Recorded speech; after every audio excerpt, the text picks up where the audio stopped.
असं म्हणतात की आता सोशल मीडियाचे फॉलोअर्स बघून कास्टिंग केलं जातं, या जात असेल, बऱ्याच ऐकलंय. I don't know. मला उत्तम उत्तम रोल मिळाले.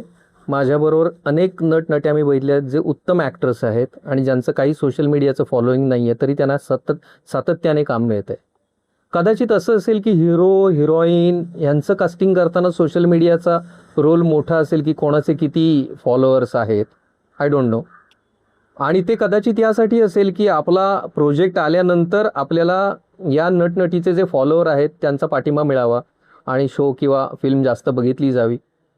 पण मला खरंच शंका आहे की खूप फॉलोअर आहेत आणि जर तो वाईट नटनटी असेल तर नाही चालत त्याचं काही ना. खूप आपण असे बघितलेत की खूप सोशल मीडिया सेन्सेशन होतं आणि फिल्म आल्यावर आपटली. अलीकडच्या काळातली उदाहरणं आहेत. सोशल मीडियाच्या सेन्सेशनचं काय करायचं आहे?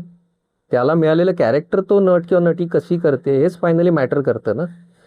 त्यामुळे मला तसं वाटत नाही. तसं होत असेल तरीही मी काही ते करणार नाही.